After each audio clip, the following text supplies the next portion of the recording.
She has her own Jax Taylor. She has her own Jax Taylor. She married her Jax Taylor, and she just waited long enough for him to become catatonic. Yeah. Straight up. Sorry, Lisa. Like, it could, I love like, you, but Lisa like, with peace and love. with peace and love, like Ken has had one foot out the door since that show has started. I don't know. You are Weekend at Bernie'sing him around. I am the devil, and don't you forget it. You're a whore with a mustache. I take sketch comedy very seriously. The whore in there. I'm not sure what I've done to you, but I'll take a Pinot Grigio. The only thing I have holding me back is that I have self-respect and dignity. Pumpcast. What's up, you guys, and welcome back to the Pumpcast. I'm Maddie Drosbeck. And I'm Meg Ruocco.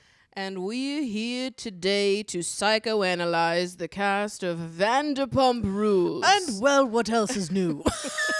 I saw someone in the comments of our last episode talking about the astrology of the cast. Yes. And I realized that I don't know the signs of most of them. I know Stassi and Ariana, who we haven't met yet, because they have the same birthday. Yes. But everyone else, I'm kind of question mark on what month or even general time of the year they were born in. I actually have no idea as well. Okay, let's look this up. Okay. Let's get to the bottom of this. Yeah. Right now. We're gonna kick it off. I do want to know, what do you think people are before we decide what they are? Great question.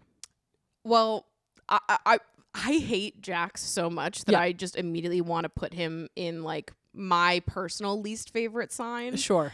So I immediately want to be like, he's a Gemini, but I actually don't think he is. Yeah. I actually could probably see Jax being, and I hate to say it, a water sign. Tom Sandoval could be a Pisces. Tom Sandoval is a Pisces. That's a lot for me to say crazy. as a Pisces, but Pisces men, I do not claim. I think Tom Schwartz is a Libra. He does give Libra. Yeah. I could see him. I think Kristen could be an Aquarius. I think Kristen could be an Aquarius as well. I think it's a lot of air and water. I think we're at the air and water show, honestly. I think we might be. Yeah. Okay, let's There's not one grounded person in that bunch. Maybe Peter's a Virgo. Stassi and Ariana are both Cancers. That makes complete sense. We know they're end of June babies. Here's something that I love doing about astrology, because I know so little about it, is anytime anyone says whatever sign they are, is go, makes total sense. Totally. I completely see it, girl. I see it. Yeah. You know what? I feel like my second gut instinct about Jax was bang on. He's also a Cancer. He's also a Cancer? Yeah. Whoa. This is crazy. Tom Sandoval is also a Cancer. What? Okay, holy Whoa. We're having a lot of Cancer energy. Yeah. That's why everyone's in their feelings so much. This is crazy. Yo. Okay. Katie is a Capricorn. Okay. Interesting. Kristen is an Aquarius. Oh my God, you were dead on. Okay, someone needs to get Maddie a prize. Someone get Maddie a prize now. Kristen is such an Aquarius. See, I can spot her because I have an Aquarius moon. So like knows like. Exactly. Yeah. And then last but certainly not least, Schwartzy. Oh. What is he? He's a Libra. I guess that. Someone get me a prize. You know what? I am kind of loving this. Whoa. Interesting. That is a lot of air. So Okay, no wait. fire. And what's Lisa? What do you think What Lisa is is? Lisa? I actually know what Lisa is, so I'm not going to guess. I don't know what Lisa is. Okay. I am going to guess that Lisa is either a Leo or like a Taurus. Interesting. Leah. Whoa. Who? Lisa is a Virgo. Whoa. I know. Okay. Look at her. Look at her. Our 65-year-old queen. Ugh, we love her to death. Goddamn, we love Okay, you. fascinating. Yeah. Well, now that we know, So it is the air and water show. it is the Air and Water show. Plus Katie. Plus Katie. Yeah. We were... Okay, so clearly we know more So we about know astrology something. than we're giving ourselves credit for, because we had our finger on the pulse. Should we take this on the road? Should we start telling fortunes? Yeah, maybe. Okay. Do you ever wonder if like maybe you really are gifted like that? Yes. Like that I'm like, Maybe there's like so many parts of my brain that I just haven't tapped yet. I feel like if I really tried, I could be one of those like mind freaks. Totally. Like the person who's like, and let me guess what animal you're thinking of. And then they're like, elephant. And I'm like, elephant. And I've already drawn it. Do you ever get those marble videos on your reels or TikTok where people are racing marbles? It'll be like, choose a color. Yes. Every single time I pause the video and I'm like, let me choose this color. And most of the time I get it right. And you let your intuition but guide sometimes I like really fight with myself when choosing the color of the marble because I instinctively always want to pick purple if there is purple. Sure. And so I always have to fight with like the kindergartner side of my brain that's like, it's my favorite color, so I want to pick that one. I love purple. And it's like, no, but which one is speaking to you? Yeah. But I have such an emotional response to these colors that sometimes it's hard to fight past that. Well, and I'll tell you what, purple is a very spiritual color. Well, and there's that. So And explain that, America. think about that. You know, I read an article that was in the New Yorker last month about the psychology of fashion and how like the choices that you make in clothes or in colors and styles is like directly connected to something that's happened to you before or an experience that you've had. And so I was sitting back thinking, being like, what happened to me to make me like purple so much? Like, why is purple my favorite color? Did you find an answer? I think I have lots of answers, to be honest with you. But sometimes I think, and I just go back to like, well, I'll tell you, this is going to sound like a crazy answer, actually, as I'm saying it inside my head.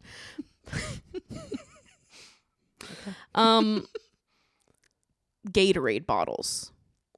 Go on. And the red and blue together makes purple. So true, girl. Those are my two favorites.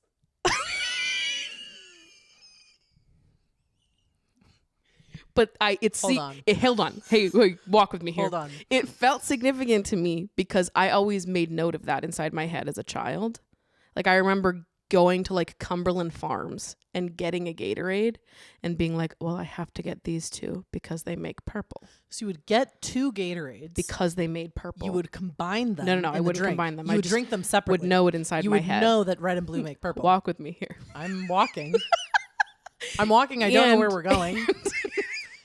You're leading me. I've blindfolded me. So I feel good about that. You put noise canceling headphones over my ears, and I have no idea where we're going. I think that's one option. Okay. Of which I believe there could be many options. Oh, another thing. My favorite dress when I was in the 7th grade was a button-up purple plaid dress. Oh. And it didn't... it was the age where, you know, your body's rapidly changing and the buttons on this dress would kind of burst around my boobs, and I got really bullied for it in the 7th grade. And it really hurt the worst because it was my favorite dress and it was my favorite color. Yeah. And I'm like, maybe that has something to do with it too. You're just healing that inner child. This dress that I got bullied in that was my favorite dress until I started getting boobs and that didn't quite fit me properly and everyone made fun of me. That's so And now beautiful. it's like my hair is purple. Yeah. Because of her. That's amazing. It's possible. It's that or it's Gatorade. Or it's Gatorade.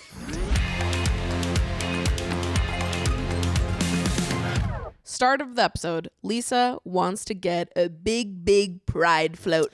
It's going. pride. It's pride and WeHo. Everybody. Gay. Everybody is gay and in WeHo, and it's pride.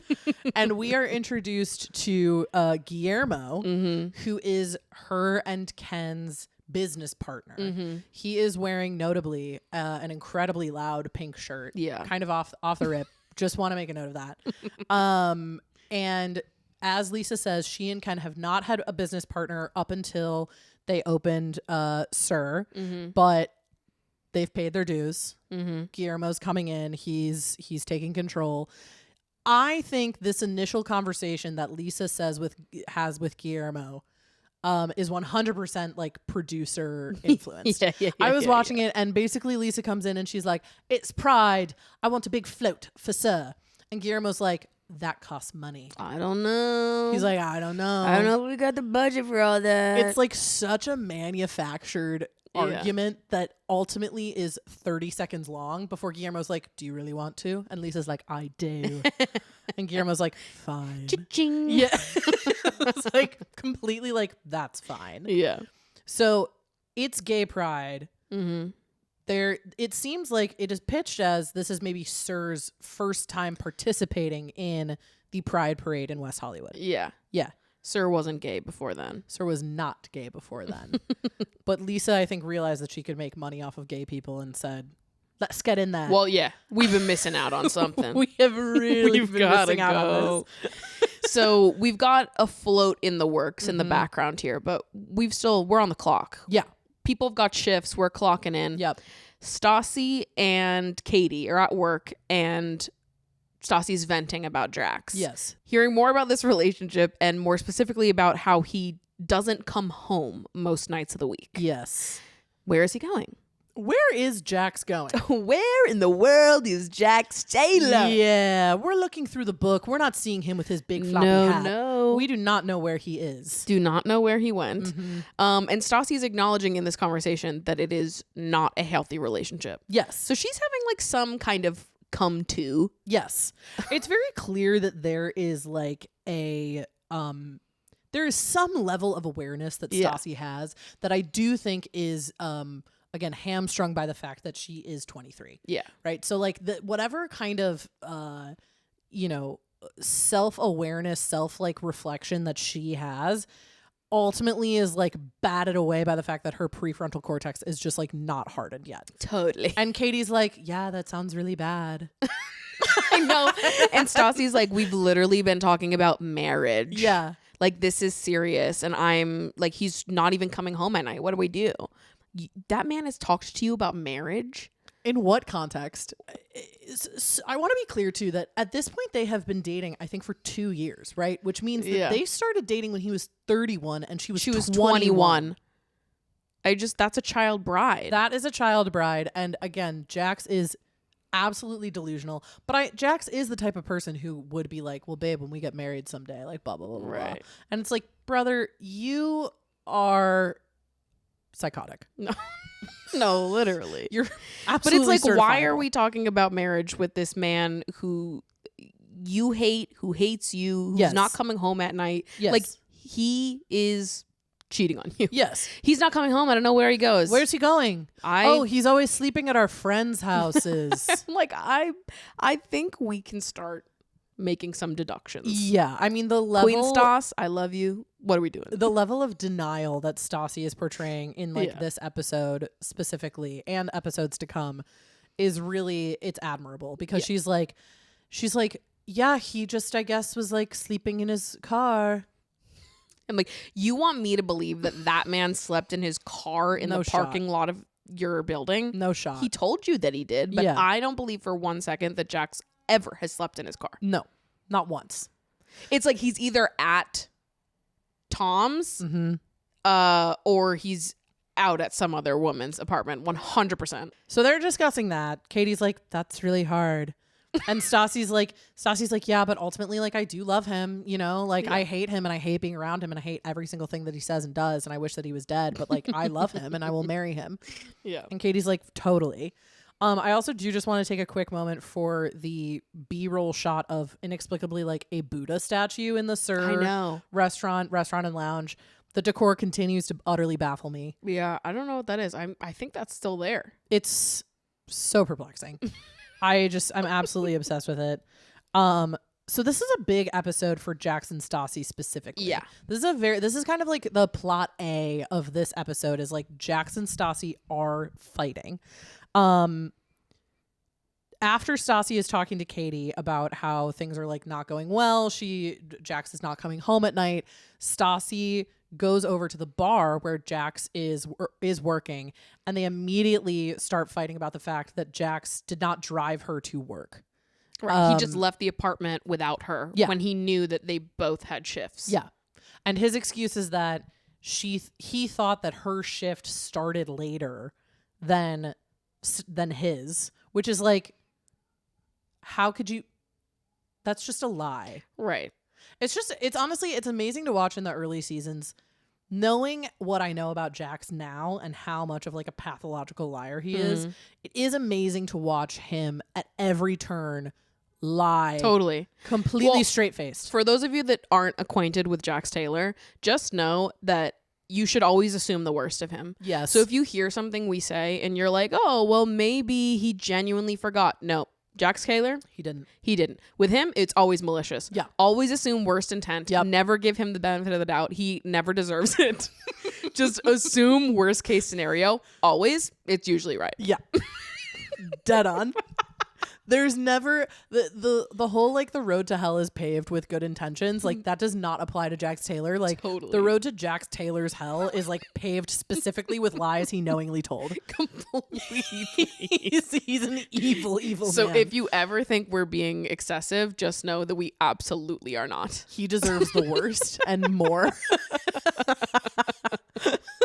And so they like start arguing in the restaurant and Yes. customers can fully hear them, which Yes. I would love to speak to some of these people who were in SUR during the filming of season 1, where it's like the show is golden era. nothing. They don't Yeah. know what this is. So they're just thinking they're going to dine at this restaurant in West Hollywood, at Lisa Vanderpump's restaurant. Yep. And there's all these cameras and you've got the bartender and the waitress fighting loudly in the bar. And like you also don't really know what the context of like Stassi and Jax's relationship Right. is. So it's like you can kind of surmise that like they're probably together, but ostensibly they are just like, yeah, a waitress and a bartender like all of a sudden yelling at one another. Also, all of a sudden yelling at each other. Like it's still light out. It seems like it's maybe like 5 p.m. like Yeah. 6. It's not late at night. So it's still like Midday arguing. it's midday arguing for sure. So all the customers are like watching this happen. It's very clear that they are like making a scene. And basically after Stassi leaves, Lisa comes over to Jax and is like, hey, it's really not okay. Do you think it's good that I do the voice every time I impersonate Lisa? Okay. No, I think it's good. I Okay, like it. Great. Hey, It's not okay that you're doing this. Jax, I will not tolerate this. And it's also revealed in this discussion that Stassi got Jax this job at SUR. Yes. She This got him this gig. absolute fucking loser. Yes. His, which I can only assume that she was probably like 21 at the Yes. time. His 21-year-old girlfriend got him a job. My thing is like, why is Lisa not? If I was Lisa, she cares so much about Stassi. Yeah. Why is Lisa at no point not being like, fuck your 30-something-year-old loser boyfriend? Yeah. Well, that's because she's with Ken. Lisa is gonna retract her endorsement of this show. No. She has her own Jax Taylor. She has her own Jax Taylor. She married her Jax Taylor and she just waited long enough for him to become catatonic. Yeah. Straight up. Fuck. Sorry, Lisa. Like it could, I love like, you, but Lisa with peace and love. with peace and love, like Ken has had 1 foot out the door since that show has started. I don't know. You are Weekend at Bernie'sing him around. It's gone on for too long. My God. So funny. Yeah, I guess that's true. So she gives, and I also think that she gives the like, thank God she was never a boy mom. yeah. Thank God Lisa Vanderpump was never a boy mom, because I mean, she is. she does, but she was an technically- adoptive boy mom. Exactly. So I guess that's different. because I think that if she had like an eldest son, if her son was her oldest, I think that there would have been hell to pay, because the way that she gives grace to all of these men on this show, Crazy. every time I think she's gonna run out of patience, nope, she finds some Right. for fucking Jax Taylor of all people. Yeah, it is really impressive. So she basically says, she's like, listen, you got to get your act together. You know, I think you're good at what you do, but she literally says, like, I favor Stassi over you because Stassi is friends with Pandora, her daughter. Yeah. And Jax is like, totally, like, I love this job. I don't want to give up this job. Right. We experience some absolutely dizzying B-roll. of LA. It's like and it's like spin shot of highways and like a strip mall. It's so disorienting. Holy shit, I like almost threw up watching it. Meanwhile, across town, Scheana Shay is back in the motherfucking stew. And by the stew, I mean the two, aka tattoo parlor. Scheana is getting tatted. She's getting fucking getted up. And she says something that I'm like, I really want to know if she genuinely believed this at any point in time or if she is just saying shit to say shit. But during this tattoo appointment, she's talking to her mom about how she doesn't care what anyone thinks of her. Yeah. Scheana, I have never known anyone to care more about what everyone thinks of them than you, sister. Famously. That's fine. Yeah. Why are we lying about it? Right. You care what people think. Right. That's a total product of like 2012 girl boss feminism, where she's like, I actually don't even care. Like, but you do, girl. You do. Scheana, you really do. You care so much. All you want is to be friends with these three women who wish you were dead. And this is why I empathize with you, Scheana, but I need you to be honest with yourself. I need Don't you lie. to just confront the part of yourself that really wants to be liked. She wants to be liked so bad. She's having this conversation with her mother over the buzz of the tattoo guns. Yeah. As her mom and her get matching hummingbird tattoos in honor of her mom's mom and her grandmother. A moment for the tattoo. Ugly. I know, it is pretty bad. It's like behind her ear. Yeah. I and honestly, not to be a hater, because I know that many people do have tattoos in that spot, but I hate behind the ear for a tattoo spot. Behind the ear has never been a tattoo spot that has like sung to me personally. I get that Sheena's doing it to be like dainty and the only whatever. people that I think can pull off a tattoo behind the ear are people that are heavily tattooed. Yeah. And they're just like filling space. Yeah. When someone doesn't have a lot of tattoos and they have one behind their ear, I'm like, weak. like, I don't like that Yeah. spot. Just get one that's where you can see it. Yeah. Right. Don't half-ass it. Just go get a tattoo somewhere normal. Get a tattoo. Get it's it on your fine. arm. Yeah. Yeah. We can't be doing starter tattoos that close, that on your head. I just don't think like a starter tattoo should be that close to your face. I think that's really fair. And my approach, sorry, I'm just like burping up a storm over here. Sorry, do you guys want to hear me burp more or let me know?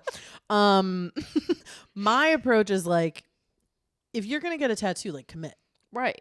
Like put it somewhere where we can see it. Right. Don't be like, ooh, maybe I have a tattoo, maybe I don't. No, just get a tattoo. Did you guys know that I'm tatted? I'm tatted. Check it. Anyway, the tattoos look crazy, but like I'm glad that she and her mom are happy and they're bonding and Sure. great. So Sheena's getting a tattoo. We circle back to Stassi and Jax. This is Now they're out at some restaurant. they're out. They roll up to a restaurant called Stout, another inexplicable generic LA restaurant. It's like, what the hell is this? Jax and Stassi are at this restaurant. They are discussing where Jax ended up the night before because he didn't come home. And Kristen said that she did not go stay with Kristen and Tom. Yeah. So Stassi's like, where did you end up? And Jax, after some like hemming and hawing, was like, I slept in the car outside. Which, no, you didn't. You did not. You absolutely did not. If you're going to lie, make it good. Yeah. Don't have better, like have more prepared lies. Completely. Don't be like, shit, my car. Yeah. I slept in my car. No, you didn't. You absolutely did not. Don't lie. And it just say it. At that point, just sleep on the couch. Like there's Right. no difference. Why would you sleep in like the parking garage of your building in the car Right. over the couch if you don't want to sleep in the same bed as her? And that's Like- basically what Stassi says. Is Yeah. She's like, you could have come slept in the bed. And he was like, well, you would have woken up. And she's like, no, I wouldn't have. And she's like, or you could have slept on the couch. And he's like, well, I slept in the car.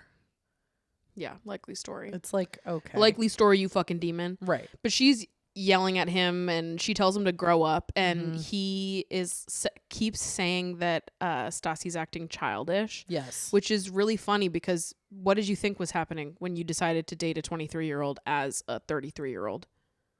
Fork found in kitchen. Like, oh, she gets mad at everything and she's always yelling at me and blah, blah, blah, blah. First of all, you deserve it. Yeah. But second of all, it irritates the fuck out of me every time he calls her childish as if he's not dating someone 10 years younger than him. Yeah. It is laughable. What do you think? Why are you dating someone 10 years younger than you?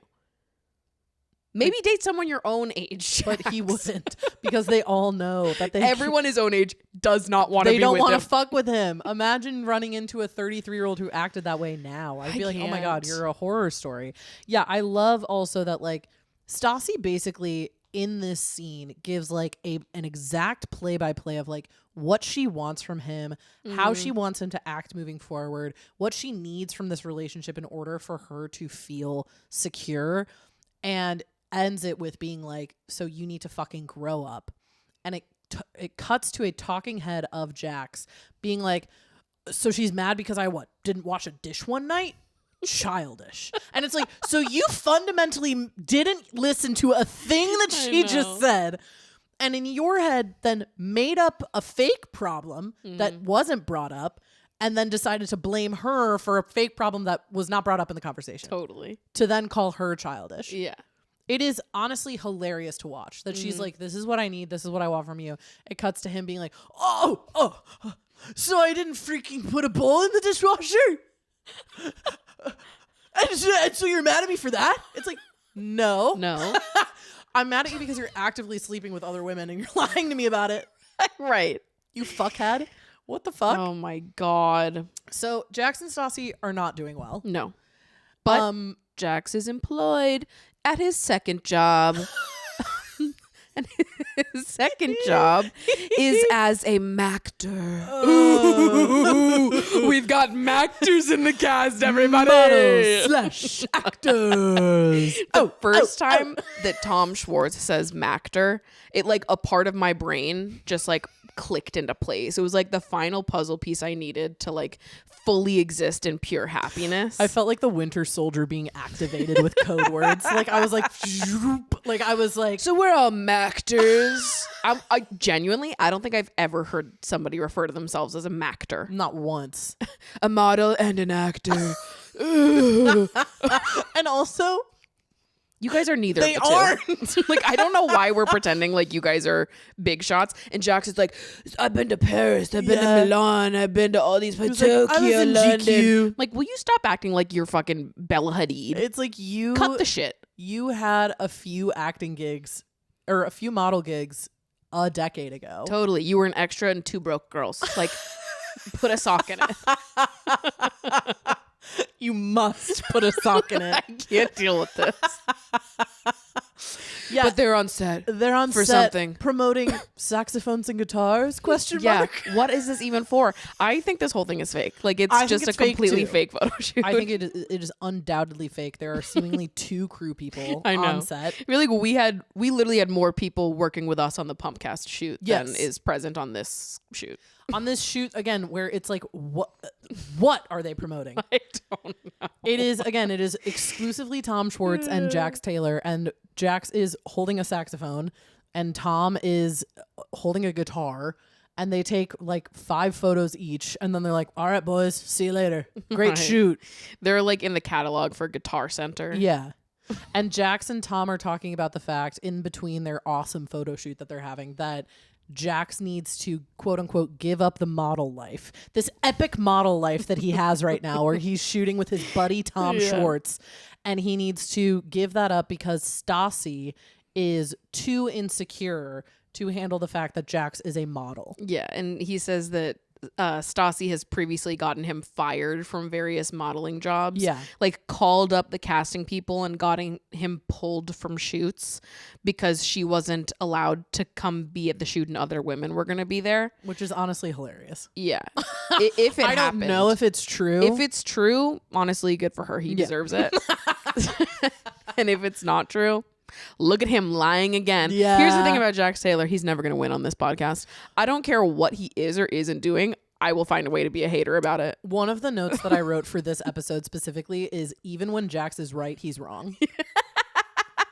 Jax, even when he is technically correct in an argument, he is correct in such a wrong way that he is once again wrong. And I Completely. am against him. Yeah, pretty much 100% of the time. Yeah. So we have this kind of like breakdown between Tom and Jax. This is also, I guess, like our intro to Tom Schwartz. Yeah, we get this a is like little his bit first talking head. We get a little bit of him in episode 1, but in this episode, it is established that like Tom Schwartz is the third of like Tom Sandoval, Jax, and Tom Schwartz. They used to all live together. Yes. They had a little fratty lifestyle going on. Exactly. Tom Schwartz does not work at SUR. No. But boy, does he figure out a way to weasel himself in later seasons. Totally. My God. Jesus Christ. It's impressive, actually. I think it also establishes pretty early on that like one of Tom Schwartz's like main personality traits is that he just wants to fuck Jackson Tom Sandoval. Yeah, he really does. If he could date both of them, he would. Yeah, if it wasn't gay.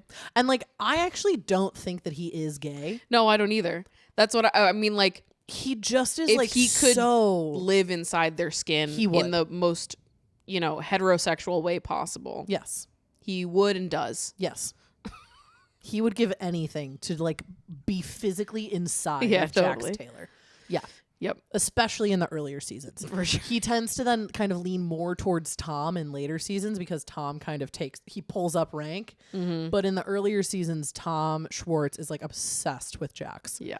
And just wants to be him and kiss him in the mouth and crawl inside of his brain and his ear and like up and down. Okay, so while Jax is busy making money as a MACTOR, the Pride float has been made. It's been produced, and it is fugly. Saying made, the verb, that word is doing a lot of heavy lifting there. Got assembled.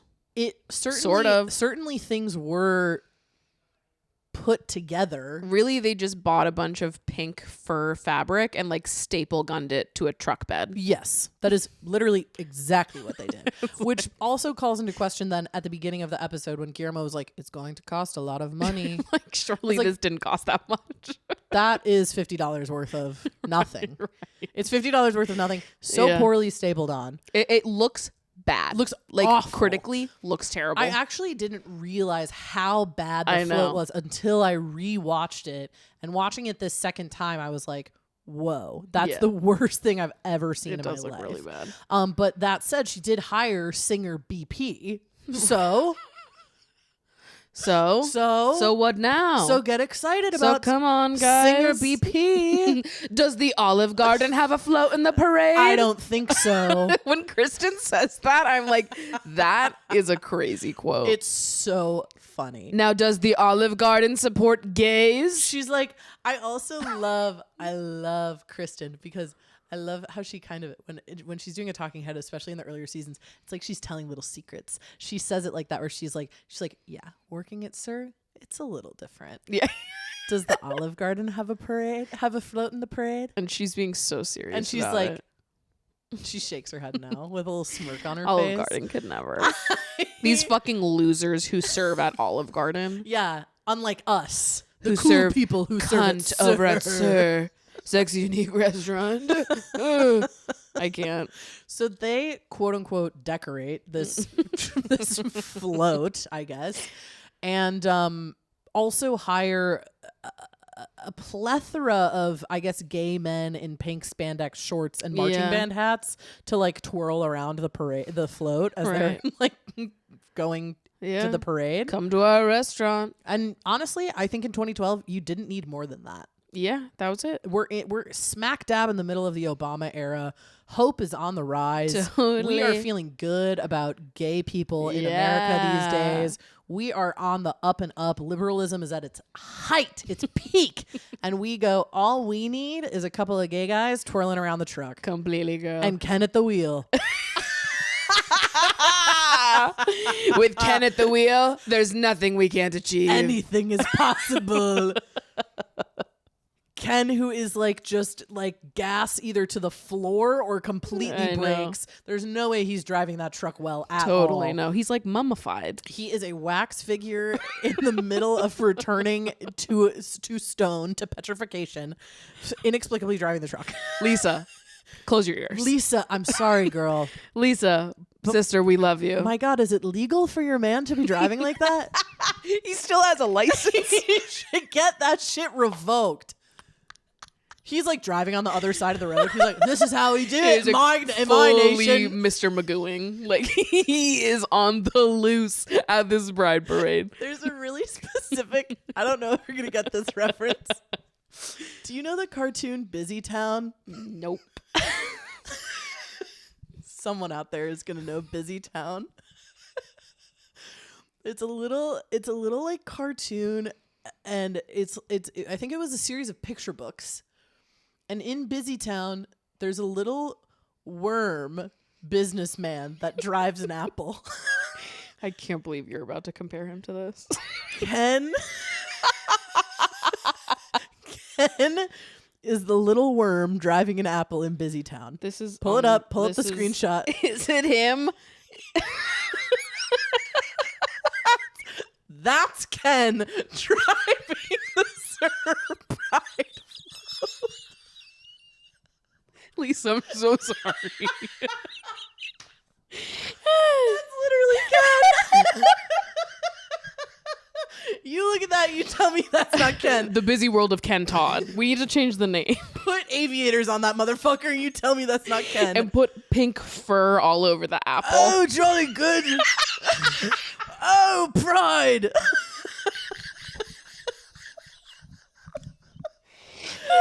You tell me that little worm isn't fucking Ken. This is crazy. That's Ken. This is crazy. That is Ken. Holy shit. So that's Ken. That's what he was giving. So thank God. Thank God Ken is still employed. Thank God he's there. He's driving on the opposite side of the road. Are we recording? Yeah, I just had a panic attack. Oh my God. So Ken is there. He's driving through Busy Town. And it is Pride. And there's beef on the float. There is beef on the motherfucking float. And as you can guess, the beef is between Stassi and Jax, but it's now becoming everybody's business. Yes. Everyone is getting involved.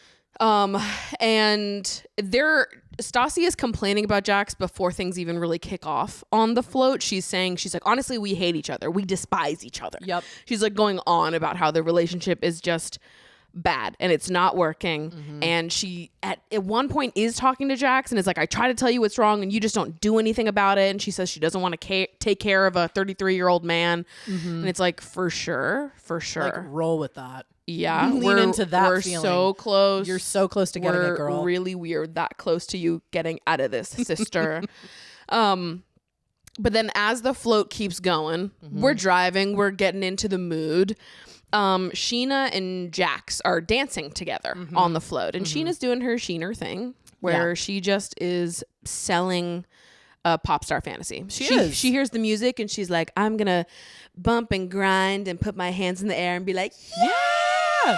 Mm-hmm. And because Sheena's a performer. Totally. She came to give the people what they wanted. Yes. So Sheena's going to town. They're dancing together on the float. Jax is shirtless. Sheena's definitely playing into it. But the real line cross happens when Jax asks Scheana to apply some sunblock on him. Yes. Which, again, I will never defend Jax Taylor, but as a pale girl, mm-hmm. I do understand him in this one circumstance. So, and this is the note. This all circles back to the note that I made, which was even when Jax is right, he's wrong. Right.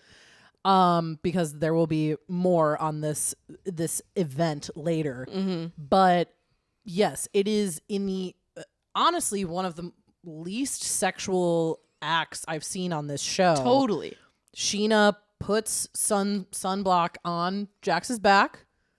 Honestly, mostly his upper back too, and does a little like beep beep pat at the end, and that's it. That's all that happens. Yeah. Stassi sees this, and Kristen sees it, and Katie sees it, and immediately they're like, "How inappropriate!" Yeah, they're like shouting from across the float. Shouting. shouting at each other. Okay, so they're shouting at Scheana, they're shouting at Jax. And don't ever ask me to defend you again. Classless. How dare you? And Kristen and Katie specifically are like, it's time for us to get involved. And Lisa has a talking head where she's like, if you ever see an argument happening and Kristen's not involved yet, just trust that shortly she will be involved. Kristen will always find a way to get in the middle of something. It's so funny because I've never related to a trait less. I know. I've never. She's so confrontational. So confrontational. And I am like, only if I have to. Absolutely need to. If I have to, I will be like, fine, I'll talk about how I'm upset and whatever. But like the way Kristen at the drop of a hat is like, I'm in there. Totally. Creaming her jeans. Yes. Which is, and it's also interesting too, because as we mentioned in the first episode, spoiler alert, it is revealed that Kristen and Jax have like a little bit of a tryst later. So it's interesting that Kristen feels that she needs to get so involved. It is so interesting watching it back now, knowing that happens. Yep. Because you notice so much more. And Tom Sandoval, Kristen's boyfriend, is like kind of trying to calm Kristen down and is like, you don't need to get into this. You don't need to like toss yourself into the ring, like blah, blah, blah. And Kristen's like, no, I have to. It's disgusting. It's disgusting behavior. I know. It's like, okay. I would never, what instance of like your friend and their partner having like a disagreement like that would it get to a level where you're like, and now I have to get involved? If he was like screaming at my friend or doing something where I was like, whoa, like how dare you? Then I would hop in. But everything else, I'm going, I'm not gonna, this is their thing to resolve and work out. I think I'm the same way. Mostly because it's like 9 times out of 10 they are gonna work it out and resolve it. And if I take it to a 10, we're not gonna be able to repair that. No. You know what I mean? Yeah. If I take it to a 10 and start screaming at this man, and then I have to exist in this weird dynamic with him while you stay with him, like it's gonna make it worse for me. Right. So I'm only gonna hop in if he crosses a line to a point where it's like, we're going scorched earth and we're like, the relationship has got to be done now because I can't believe you just did that. Until we reach that point, it's all you, boss. Exactly. Kristen and Katie do not feel that way. No. They Which approach is Jax crazy. and Scheana. The way they approach conflict in general is they're just like so pro screaming and fighting at each other. Like to me, I don't be talking to people like that. No. If I'm like screaming and yelling and bitching with someone, we just aren't going to be friends after that. Like that's not how I fight. I've never fought like that ever. No. Like with my family when I was little. Totally. When I was like a kid. But even now it's like I'm not getting in screaming matches with my friends. No. Like that's crazy to me. I've never gotten a screaming match with my friends. And if I did, it was the end of the friendship. Like there's no recovery after that. That's not how I fight. And if it goes there, it's like we're burying something. But they just live there, I guess. I don't know. It's like it's done. Because to me, I'm kind of like, if I'm in constant conflict with somebody, then like probably we just aren't friends. Totally. What is the point? They do not have that sentiment. No, not at all. So everyone's mad at Gay Pride. And then it's oh, come on. No. Ken's mad at Gay Pride. Ken's up front. He's like, everyone having fun back there. And he starts swerving on the hits road. A pedestrian. They're all falling off the back of the float. He's like, hang on. We're off-roading. I honestly, I love what a blank slate Ken is. We can honestly just lie about him this whole time and say whatever we want. It'll become the truth. Because Ken, over the course of about 11 seasons, maybe has like 12 lines. He leaves so much to be desired. So much to be desired. And I love him for that. I want you guys to know that everything that I say about Ken comes from a place of absolute adoration and love. It really does. Get Ken on the pod. Me calling him the busy town worm is nothing but the highest of compliments. We love Ken. That worm. I love that little worm. I love him driving the apple. So it's the after party at SUR at Gay Pride, right? Everyone is pissed. Inexplicably, like Lance Bass is there. He's Lisa's friend. Of course. Whatever. Why would he not be there? We just like have to briefly touch on the fact that Lance Bass is Lisa's friend. Yep. I also want to take a moment just to talk about how absolutely fucking horrendous this day sounds. I know. Imagine you have to be up bright and early to be like kind of day drinking on a float and like dancing around. You're having a horrible time. You're like getting in a fight with your boyfriend. And then you have to go work like an 8-hour shift at the restaurant. And imagine Jax, who now has sun poisoning because he wasn't allowed to put on sunscreen. Jax is like mainlining. He's like steeping tea bags and like attaching them to his back to fucking like draw out some of the sun damage that he has. He had no reapplication after that. Everyone's he put on also probably the fact that Scheana put on like what SPF 15 on his back and like barely swiped it on him. That man needs aloe stat. So they go from the beating sun to working a full 8-hour shift at nighttime. Stassi and Lisa like briefly have a conversation where Lisa is basically like, you need to get it together, and Stassi's like, I'm totally together, and then it like smash cuts to her sobbing in SUR Alley. And honestly, me too. Like, I feel like we gotta cry in SUR Alley. There's nothing that you can do except cry in You SUR gotta Alley. break down when you're there. Yeah, you got to, because It's like therapy. where else are you gonna do it? Totally. Honestly, respect for her going back to the alley to cry and then coming back into work. Just wipe the tears away. She could have cried right at the table. Yeah, with her customers. Yeah. Into the goat balls. Exactly.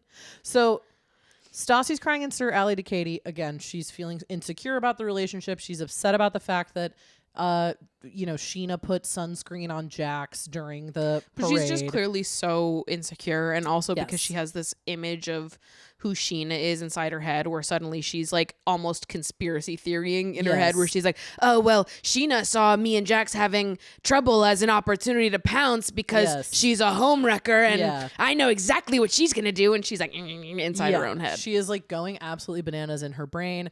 I thought it was so interesting too that actually when Scheana and her mom were getting tattoos, Scheana says something about Stassi of like, she's a gorgeous girl. She has everything going for her. Like, it's so clear from the jump that Scheana is just like, or Stassi rather, is just so insecure because she is like threatened by Scheana. Yeah. And Scheana just feels so intimidated by Stassi, but Stassi is kind of like too insecure to really see that. Yeah. Or she does, but she like uses it against her. So she's crying to Katie. Katie once again is just like there, as she is for most of season 1. She's just like there. Katie's just like giving sidekick for the whole for season 1. A lot of season 1. For a lot of the early seasons. Yeah, the early seasons she's just kind of around. She's dealing with her own shit. So Stassi like goes back into the restaurant after she's crying to Katie and like talks to Jack for a moment, and then Jax is like, hey, like we should probably go talk. So they go back out into SUR Alley, and once again, Stassi brings up Scheana, that it was really inappropriate that Scheana put sunscreen on Jax. She calls her a homewrecker again. And Jax is like, you are so insecure. And he came into the conversation guns blazing. Like, he walks outside and he's like, we gotta squash this. Yeah. And she's like, squash this? Like, you're not gonna open with an apology? Yeah. She's like just mad at him from the jump that's how he's starting it. Like, it's this is so stupid. Like, let's just squash this. Say what you need to say, drama queen. Like, he is very dismissive of how she feels. Yes. From the start. That's the thing, is it's like, I wrote here, I said, in this one instance, I agree with Jax that the float thing wasn't a big deal, but my God, Jax is such a gaslighting misogynist that even when he's right, he's wrong. Totally. Because he just is belittling her at constantly every fucking turn. Also, like, even if you don't agree with why she's upset, you know that she's upset. Yes. So you need to go into the conversation with some kind of like trying to understand and find common ground. Yes. When you go into it just planning on being dismissive and yelling at her for feeling the way she does, you're not going to get anywhere. Right. Why is this so hard for you to understand? Right. It's like, even if you don't think you did anything wrong, you are supposedly someone who cares about this person. Right. Why don't you care that they are upset? Right. Just listen. Yes. Oh my God. But he fucking refuses to. And then she starts crying and he's like, don't put on the waterworks now. Yes. Jax Taylor? I'm going to send Ken in the Pride float to your house. And he's going to come bashing through your living room. Who's ready for Pride? He Kool-Aid Mans through the living room. That's crazy. God, I would love that. It's me, Ken Todd! His toupee is like askew. Obsessed with him. So Jax and Stassi leave that argument. Surprise, nothing is resolved. Yeah. Nothing is resolved. They're all mad at each other. Okay. There is a brief interlude.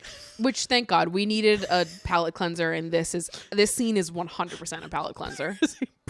Brief interlude of Kristen and Tom driving around. Yep. And the explanation that Kristen gives is Tom doesn't like opening his mail. So whenever he gets mail that is like parking tickets or he has run a red light, he doesn't open it. So he doesn't know that there are court dates or fines that he needs to pay. So he got his license suspended.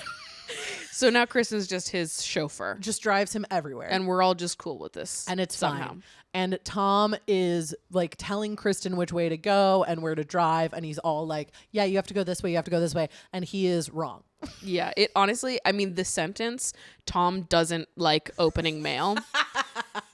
So his license is suspended is crazy.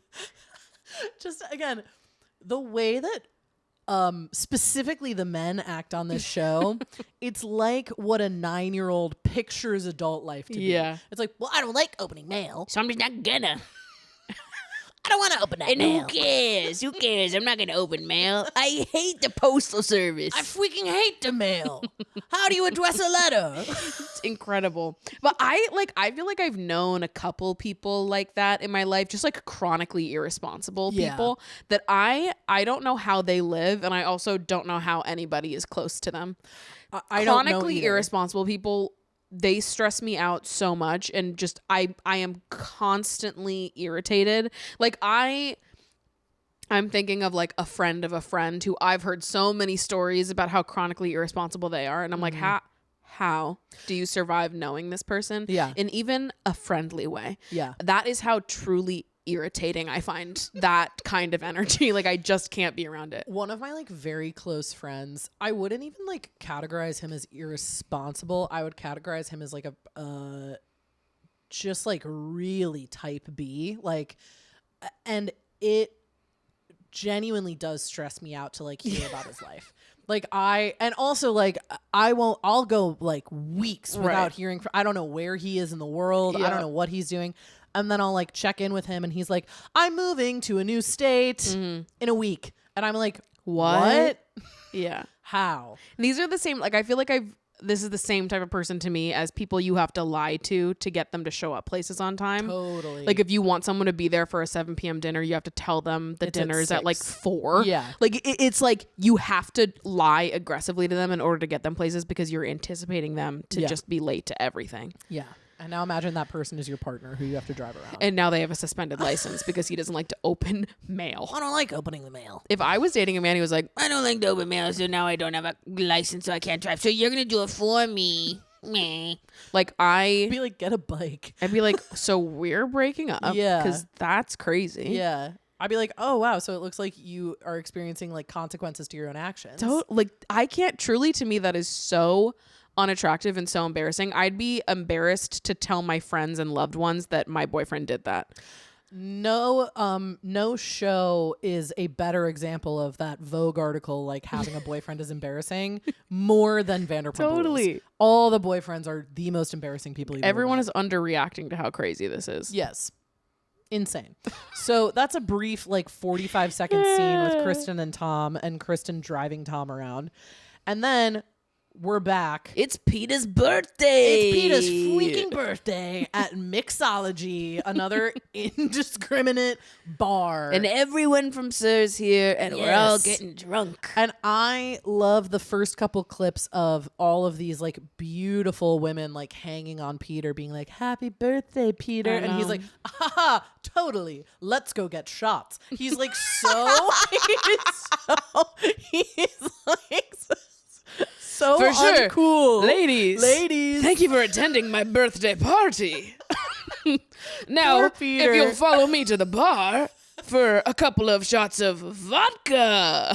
I oscillate between like being so icked out by Peter and being like, Peter.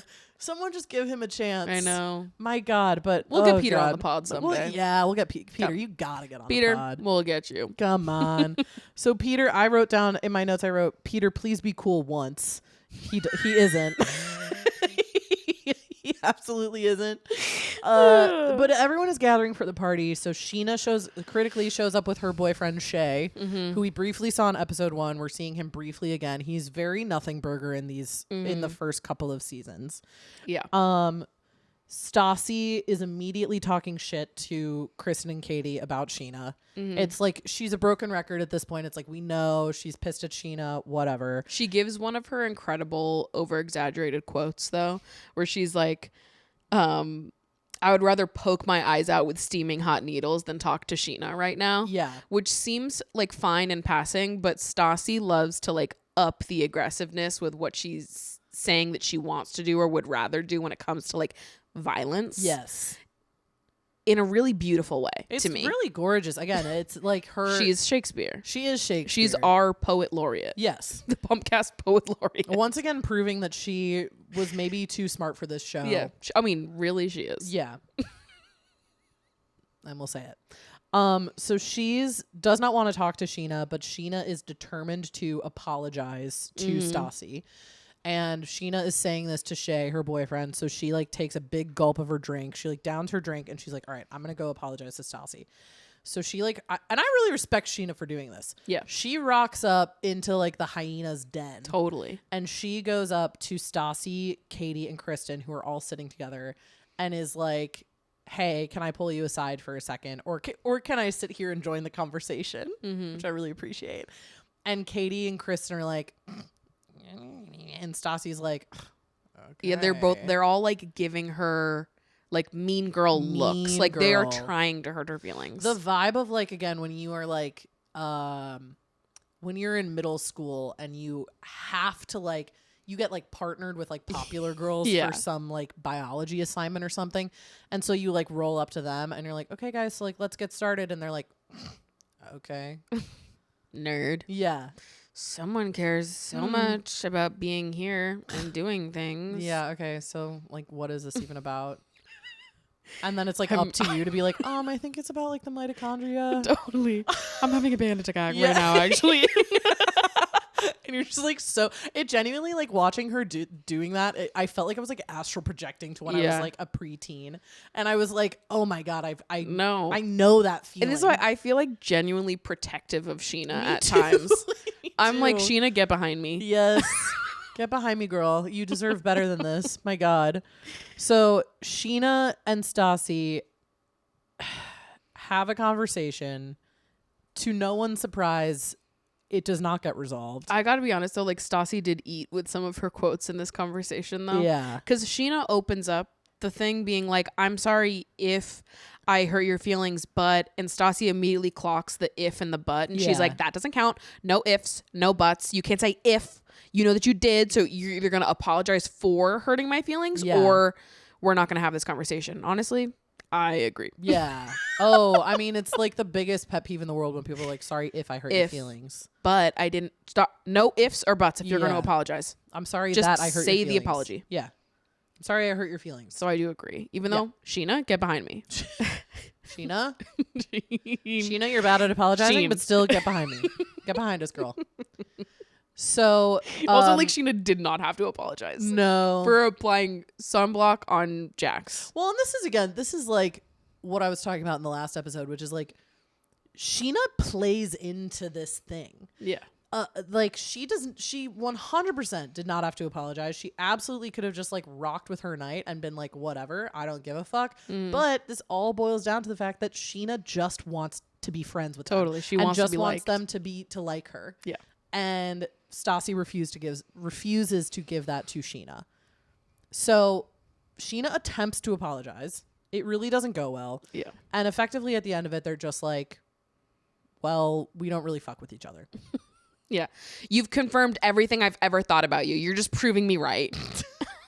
That's like quite literally what Stassi says. Which is like, okay, girl. I got tired at the end of this. I was like, Stassi, I'm okay. I'm like, you're doing a lot. You're doing a lot, okay? So that happens. Stassi's pissed. Whatever. Scheana goes back to like having her night. Then Jax, who was working kind of into Peter's party, ends work and he shows up to Peter's party. He rocks up to Peter's party, doesn't really talk to anybody, goes up to the bar where the bartender has just set out 7 shots for the other people who were at this party, and takes all 7 shots in a row. No breaks. Downs them. And this is such a fascinating microcosm of like heterosexual approval. Totally. Because Tom Schwartz is kind of to the side, kind of mad, but also like kind of getting rock hard for the fact that Jax total like just boss showed up, move, just dude. like showed up and did these shots. Totally. He's like, Jax, that's for the other dudes. Well, Jax literally, he walks and he's like, hey, party's here. Dum, dum, dum, dum, dum. Takes 7 shots and he's like, where's my bitch girlfriend at? Like, he doesn't give a fuck. Where's my bitch girlfriend who I hate? It's crazy. And Meanwhile, Tom Schwartz is like, you dog. whoa, dude, that's Tom Schwartz crazy. is like fucking creaming his jeans for the That's fact crazy. Also, can you buy me another shot? Because like, yeah, I was gonna drink that. that Tom Schwartz is like has never been more turned on in his life than when Jax shows up and does 7 shots in a row. God. This is life of a MACTOR, dude. I don't know. Dude, that's just fucking MACTOR life, man. What the fuck, dude? Shit. Yeah. So Jax does 7 shots. Stassi's watching all of this, by the way, from like across the bar. Yeah. She's watching all of this go down. And he pulls up to Stassi. Well, on his way over, though, we have some great foreshadowing because he passes by Frank. Yes. And is like, thanks for giving Stassi a ride. Now we'll just leave Frank here. We will put a pin in Frank. Remember Frank. Mm-hmm. Recall him later. So Jax rocks up to Stassi and he's like, hey, babe. And he's like trying to do this thing where he's like, sorry, have we met before? I don't know you. He's like already fucking hammered, obviously. And he's like, sorry, I don't know if we've met. And Stassi is like, what are you doing? She's like, what the fuck are you doing? It's not working at all. You showed up. I just watched you down 7 shots in a row. You didn't even say hi to me. And now you're walking up and saying hi to me. And he's like, what? So I can't come in and freaking party and say hi to the boys? And she's like, oh my God.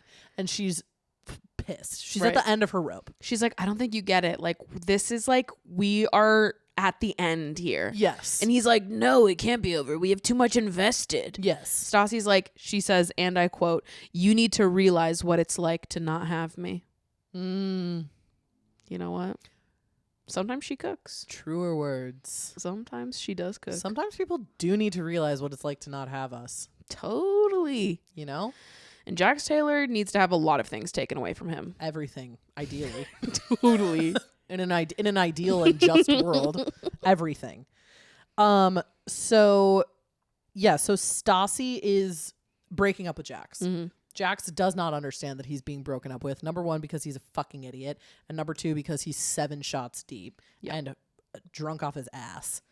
And Stassi is kind of like walking out of the party. She's leaving the party. Jax is following her. He's like, babe, this isn't over. This isn't done. She's like, it is. Like, you don't realize, but I am breaking up with you. It is over. Jax is like, okay, come on, babe. Like, let's go home. Also insane that he's just like, let me rip 7 shots and then immediately drive home. Right. I'm going to take 7 shots. And I was like, yeah, I'll chauffeur you. I'm okay. gonna drive. I've got a license. Tom might not, but look at me. I do. I'm freaking good for it. 7 vodka shots. Who gives a shit? I love looking at the mail. So let me get behind the wheel. Come on, give me the wheel. So the whole show, this episode, wraps up with Stassi being like, it's over. Jax being like, I don't understand how you can just like give up on the person that you love. There's a lot of good quotes in this argument. Mm-hmm. I'm like lost. I don't even know what you want. And she's like, you know exactly what I want. I've told you exactly what I want. And if that isn't me on every single dating app I've ever been on. I know. Read and use your comprehension skills. I can't help you past So what is it you're looking for on here? Hey, look. with your eyes. Look with your Right. Look with special your eyes. Okay, long-term relationships. What could she possibly mean by that? How do you feel about blowjobs on the first date? Jax was ahead of his time in that regard. Yeah, he really was. Yeah. And then he's like, you want me to grow up? I'm going to do that. I'm gonna grow up, which is an insane thing for a man in his 30s to say to a 23-year-old. Again, we're just going to keep looping back to that age gap. And then Stassi's like, your idea of growing up is ripping 7 shots at once. Mm-hmm. It's like, well, great point. Got me there. Got him there. Incredible. Yeah. And so the whole thing ends with Stassi and Jax seemingly broken up. Go get your own furniture. Go get your own place. Go make a life for yourself. Amen, sister. And she's free. And she's free. This is a breakup. For now. Dun, dun, dun. TBD on what's next. That's episode 2 of Vanderpump.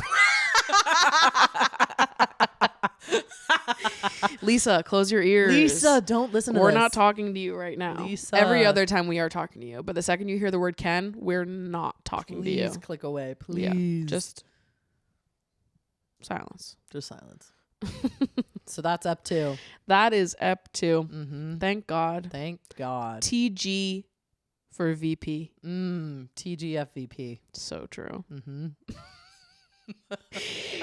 Be sure to go follow the show over on Instagram and TikTok at Pumpcast Rules. You can follow me at Maddie Drosbeck. You can follow me at Meg Ruocco. All of the links will be in the description of this episode. Mm-hmm. And we'll be back next week, whether you like it or not. Yeah, we're not going anywhere. Much like Jax. Fuck! All right. We love you guys. Love you. See ya.